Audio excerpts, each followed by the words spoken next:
Today's big story isn't about a headline. It's actually a warning. And that warning is called socialism. Now, people throw that word around all the time without really understanding what it means. They hear free healthcare, free college, redistribute the wealth, and it sounds nice, right? But nothing in life comes free. Let's take a look at history. Countries like Venezuela, Cuba, former Soviet Union, even modern-day examples like North Korea, all started with the same promise: equality, fairness, justice for the people, which sounds great. But the problem is, socialism always sounds great in theory, but it ends up a disaster in practice. Let's use Venezuela, for example. One of the richest countries in South America, full of natural resources and opportunity, and then came in the social experiment. Government control, nationalized industries, and a massive welfare program. Within 1 generation, the entire country collapsed. Their currency became worthless. People were standing in long lines for bread, and millions of them fled, many of them to New York, searching for freedom and stability that their government took away from them. Cuba, another example. The Castro regime promised liberation, equality, and an end to poverty. Instead, it created a literal dictatorship. Citizens can't speak freely, they can't build their own wealth, and they can't even dream without government permission. Now that is socialism. It starts with idealism and it ends with control. And now, we're seeing the same ideas creep into our own backyard. Now look at New York. Zoran Mamdani, a self-proclaimed socialist Democrat, just won the mayoral election. And he's already promising policies like freezing rent, government-regulated groceries, and free citywide busing, as if anybody even pays to begin with. Now that's a great campaign promise, but that's how it always starts. Free this, free that, and Gen Z is eating it up. And then the city runs out of money. And the bills just rack up, and when people can't pay it, they leave. These aren't ideas that build prosperity. These ideas crush innovation.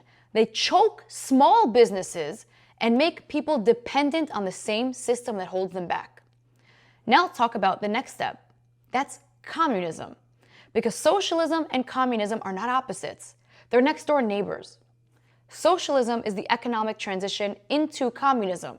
It's the middle step between everyone should share everything, and then it's, oops, the government owns everything. And once you give that government that kind of power over your paycheck, your business, your property, your speech, you're not getting that back. And that's why America was built differently. Our country was founded on capitalism. The idea that you can dream, build, and earn without asking for permission, that your effort determines your reward. It's not perfect, but it's the system that has lifted more people out of poverty than any other in human history. And I think a lot of people in America, especially younger generations, don't realize that. It's freedoms they take for granted because of capitalism. You can criticize the system, you can protest the government, launch a startup, or post your opinion online. And all of that is possible because we don't live under socialism. You don't see people fleeing the US to move to socialist countries. You never ever see that. It's always the other way around. People escape socialism to capitalism because they chase the American dream. They want to live, work, and think freely. So when politicians here start floating the same ideas that ruined places like Venezuela or Cuba, promising government control equals compassion, just remember history. Because once you trade in your freedom for comfort, you're going to lose both. And that's why conversation matters. Because socialism is not a trendy experiment. It's a warning label that all of you people are ignoring. Now, Mamdani is making all these promises that, like I mentioned, we're buying into it. But I don't even know if he believes what he's saying. Eat the rich, we don't need billionaires, right? But who congratulated him on X? Alex Soros. So it's communism for thee, not for me. Mamdani, who wants to spread the wealth, correct? Didn't want to raise money during his campaign. What's he saying now? Hey guys, now that I won, we kind of need money. Who's going to give you that money, Zoran? Bill Ackman doesn't like you. You made every billionaire hate you. You're driving businesses out of New York. Let's see people who want the free bus and give you that money now, Mamdani. Let's see how New York works out under your regime. And on a lighter note, it's time for The Odds Are In.